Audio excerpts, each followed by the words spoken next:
Hello everyone, তো চলো তোমাদের সাথে একটা মাছের মজাদার রেসিপি শেয়ার করি। তো কারা কারা আমার মতন মাছের মাথা খেতে ভালোবাসো আমাকে একটু কমেন্টে জানিও তো। তো এখানে দেখো আমি মাছের মাথা আর কিছুগুলো মাছের পিস নিয়ে নিয়েছি। তো মাছগুলোকে ভালোভাবে ধুয়ে পরিষ্কার করে লবণ হলুদ মাখিয়ে তেলটাকে ভালোভাবে গরম করে নিয়ে প্রথমে মাছের পিসগুলোকে দিয়ে ভালোভাবে লাল লাল করে ভেজে নেব। তো আমার কিন্তু মাছটা কড়া করে ভাজাই ভালো লাগে, যেহেতু আমি মাছ খেতে বেশি পছন্দ করি না। তো তোমরা কে কে মাছ খেতে ভালোবাসো একটু আমাকে কমেন্টে জানিও তো।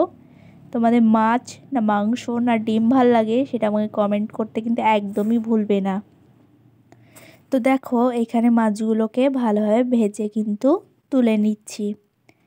তো মাছের পিসগুলোকে তুলে নিয়ে এখানে আমি মাথাগুলোকে ভেজে নেব।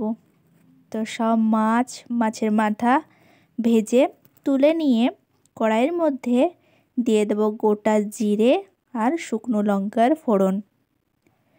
তো কিছুক্ষণ শুকনো লঙ্কাটাকে ভেজে নিয়ে এতে আমরা দিয়ে দেব দুটো মতন পেঁয়াজ কুচি। তো পেঁয়াজটাকে গোল্ডেন ব্রাউন করে কিছুক্ষণ ভেজে নিয়ে এতে দিয়ে দেবো একটা পেঁয়াজ, লঙ্কা, আদা, রসুন বাটা।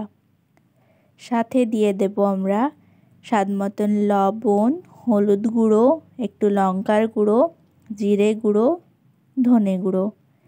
তারপর মশলাটাকে আমরা বেশ কিছুক্ষণ কষিয়ে নেব আর সামান্য জল দিয়ে আবার ভালোভাবে মশলাটাকে কষিয়ে নেব।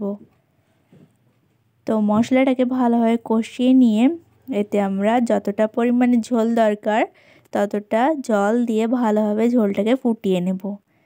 তো ঝোলটা ভালোভাবে ফুটে গেলে এখানে আমরা দিয়ে দেব ভেজে রাখা মাছ আর মাছের মাথাগুলো। তো মাছগুলোকে দিয়ে সাথে দিয়ে দেব আমরা কেটে রাখা পাকা টমেটো। আর আমাকে টমেটো দিয়ে সব রকম সবজি বা তরকারি খেতে খুব ভাল লাগে। তো এখানে দেখো আমি 4-5টা মতন পাকা টমেটো দিয়ে দিয়েছি। আর টমেটোটাকে দিয়ে আমরা কিছুক্ষণের জন্যে ঢাকা দিয়ে দেব। তো টমেটো খেতে কার কার ভালো লাগে আর এর পরের ভিডিওতে তোমরা কি টমেটো মাখার ভিডিও দেখতে চাও তাহলে আমাকে কমেন্টে জানিও কিন্তু। তো দেখো ঢাকনা খুলে দেখে নিচ্ছি যে টমেটোগুলো সিদ্ধ হয়েছে কি। আর টমেটোগুলো সিদ্ধ হয়ে গেলে এখানে আমরা দিয়ে দেব 4-5টা কাঁচা লঙ্কা ছেঁড়া আর ওপর থেকে কিছুটা ধনেপাতা। তাহলেই তৈরি আমাদের মজাদার একটা মাছের রেসিপি। তো ভিডিওটা ভালো লাগলে লাইক কমেন্ট শেয়ার করে চ্যানেলটিকে সাবস্ক্রাইব করতে ভুলো না।